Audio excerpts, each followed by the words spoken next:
안녕하세요. 최진호입니다. 최진호의 신앙탐구 136번째 시간입니다. 오늘은 말라기 2장 17절에서부터 3장 2절까지의 말씀을 가지고 주가 호련히 그 전에 임하리니 라는 제목으로 말씀 나누겠습니다. 구약 성경의 마지막 책인 말라기서 의 저자인 선지자 말라기는 유다가 멸망한 후에 그 시대의 선지자입니다. 말라기서는 느헤미야서의 내용과 많은 부분 부합이 됩니다.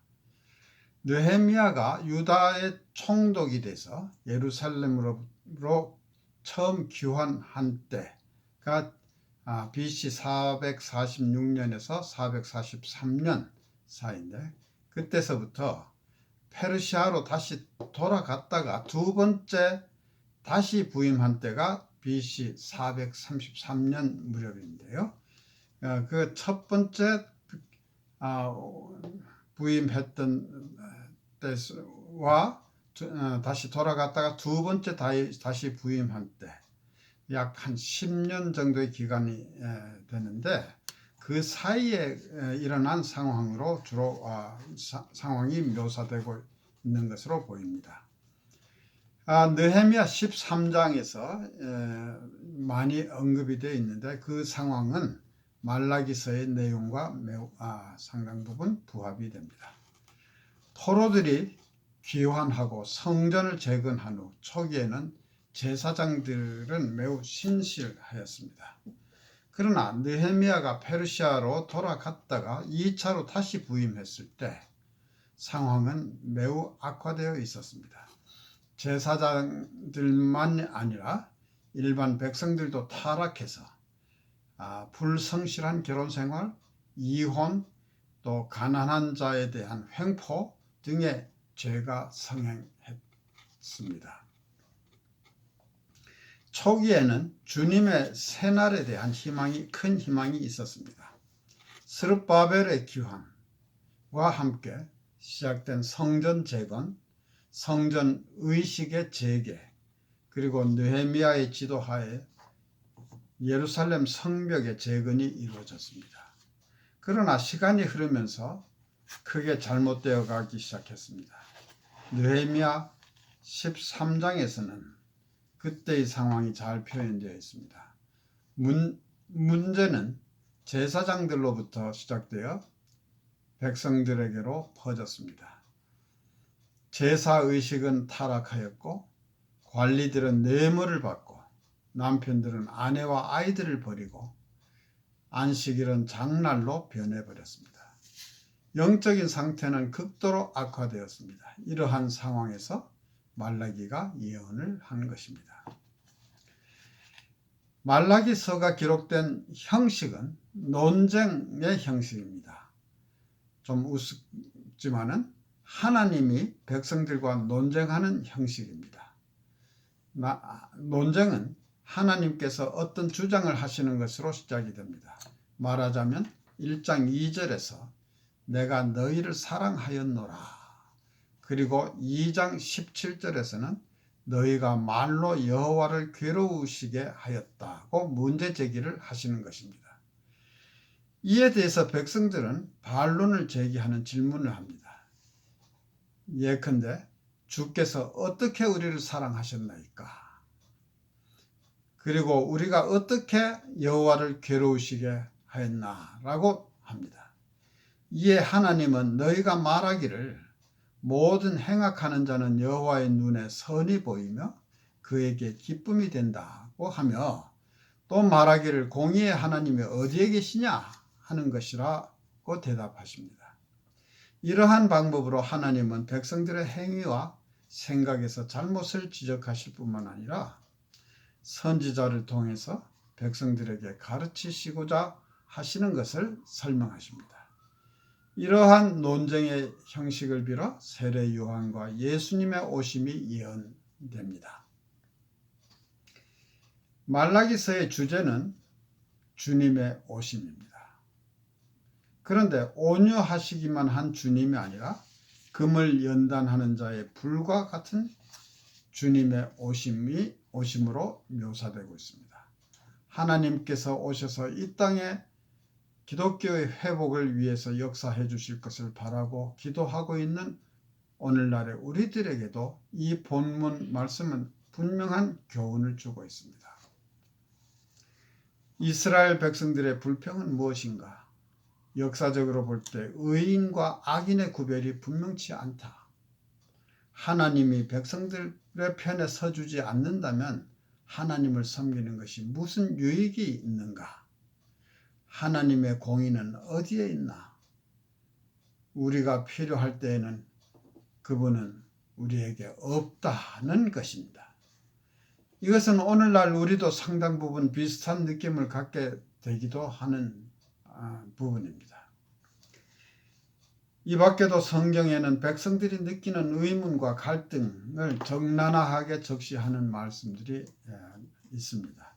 이 글들을 읽으면 우리도 많은 부분 공감이 가기도 합니다. 예를 들면 말라기서 3장 14절과 15절에서 이는 너희가 말하기를 하나님을 섬기는 것이 헛되니 만군의 여호와 앞에 그 명령을 지키며 슬프게 행하는 것이 무엇이 유익하리요? 지금 우리는 교만한 자가 복되다 하며 악을 행하는 자가 창성하며 하나님을 시험하는 자가 화를 면한다 하노라 함이니라 고 합니다. 또 하박국 1장 13절에서는 주께서는 눈이 정결하심으로 악을 참아보지 못하시며 해역을 참아보지 못하시거늘 어찌하여 괴혈한 자들을 방관하시며 악인이 자기보다 의로운 사람을 삼키되 잠잠하시나이까? 라고 합니다. 또 예레미야서 12장 1절에서 여호와여 내가 주와 쟁변할 때에는 주는 의로우시니이다. 그러나 내가 주께 질문하옵나니 악한 자의 길이 형통하며 패역한 자가 다 안락함은 무슨 연고이니까? 라고 항의성 질문을 하기도 합니다. 이때에도 성경의 이 밖에도 성경의 많은 곳에서 이 같은 내용을 발견할 수 있습니다. 그들은 하나님이 변하셨다고 믿습니다. 그들은 하나님이 더 이상 전처럼 백성들을 사랑하지 않으신다고 생각하였습니다. 그러나 하나님은 답하십니다.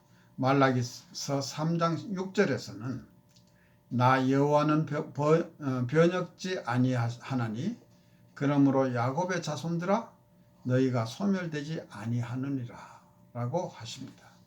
백성들이 이렇게 불평을 하는 데에는 하나님은 크고 작은 일에 우리가 원하는 방식대로 우리를 도와야 한다는 생각이 깔려 있습니다.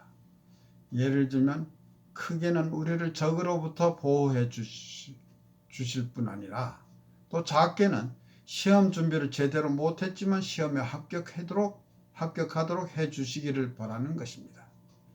그러나 문제는 하나님이 행동하시거나 안 하시는 것을 우리가 판단할 수 있느냐 하는 것입니다. 만일 하나님이 나를 위해서 나의 시간에 맞춰 어떤 일을 하지 않으시면 우리는 하나님은 어디에 계시는가 라고 불평하게 된다는 것입니다. 그러나 하나님은 실제로 존재하시지만 나의 선한 행동의 결과로 하나님께서 나의 원하는 것을 이루어 주시는 분은 아니라는 사실입니다. 사실 세상에는 악한 자가 형통하는 것을 자주 볼 수 있습니다. 백성들의 불평에 대해서 하나님의 반응은 나는 너희들의 불평을 듣는데 지쳤다. 너희가 말로 나를 괴롭게 했다는 것입니다. 정작 불평할 쪽은 백성들이 아니라 하나님이십니다. 하나님이 백성들이 원할 때 행동해 주시지 않는 데에는 여러 가지 이유들이 있을 수 있습니다. 단순히 하나님이 행동하실 때가 아니기 때문일 수도 있습니다. 또는 하나님의 도움이 백성들의 옳지 못한 행위로 인해서 지연되거나 방해를 받을 수도 있습니다. 본문의 경우에는 위에 두 가지 이유가 다 적용된다고 생각됩니다. 하나님의 대답은 그분이 오실 것이라는 천명으로 시작됩니다. 그러나 하나님과의 언약에 대해서 백성들이 취하는 태도를 볼 때 그들은 하나님의 임재를 반기지 않을 것 같기도 합니다. 실제로 예수님이 오셨을 때 그들을 환영하지 않고 십자가에 처형했습니다. 그러나 선지자는 공의가 바로 서고 순수한 백성들에 의해서 제단에 바쳐진 제사를 하나님이 기뻐하실 때가 올 것이라는 희망으로 마무리를 합니다. 어떠한 경우라도 언제 어떻게 그가 오실지는 그분만이 아시는 일입니다. 하나님은 하나님이십니다. 우리가 하나님은 아닙니다. 그러나 우리가 어떻게 하는가에 따라서 하나님은 언제 어떻게 오실지를 결정하실 것입니다. 오늘의 주제에서 정작 중요한 포인트는 하나님에 관한 말씀입니다. 행동하지 않으시는 하나님이 아니라 오시려고 언제나 준비하시는 하나님이십니다. 그러나 하나님이 오실 때 그분의 임재는 우리에게 위로가 될 수도 있고 휘젓는 방식이 될 수도 있습니다.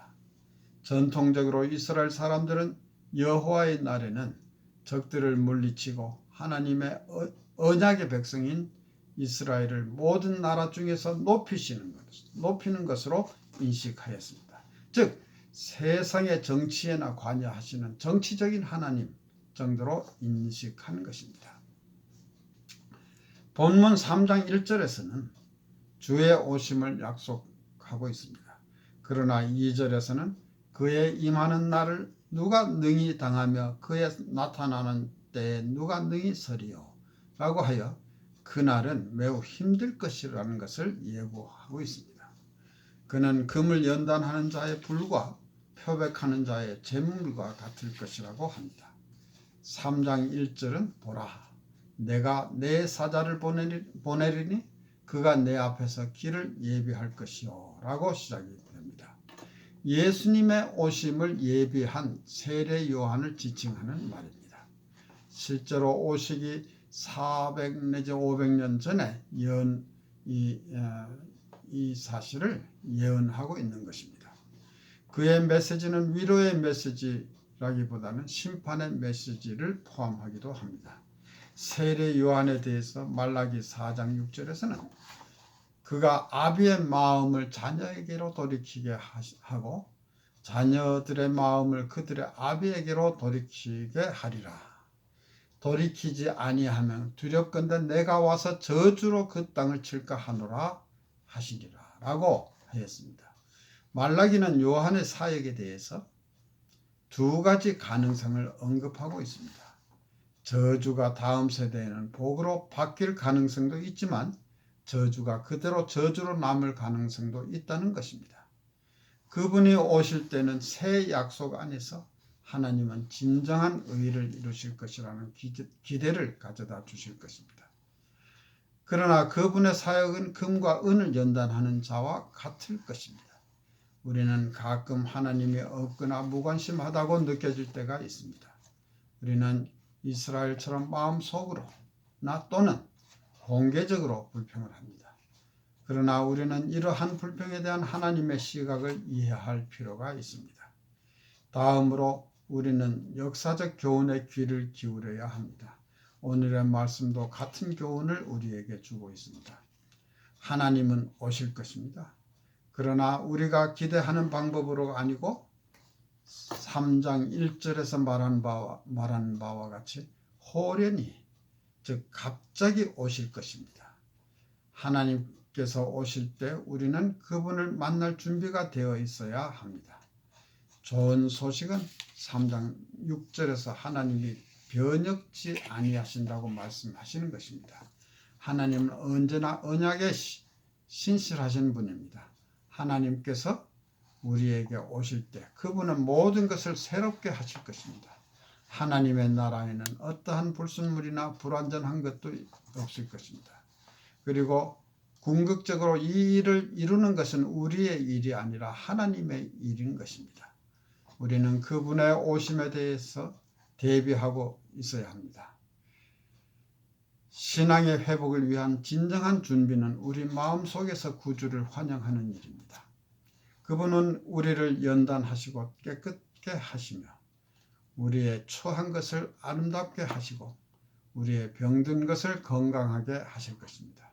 우리가 그분께 진정으로 돌아올 때에만 우리는 그분의 갑작스런 재림을 진정으로 좋은 소식으로 경험할 수 있을 것입니다. 감사합니다.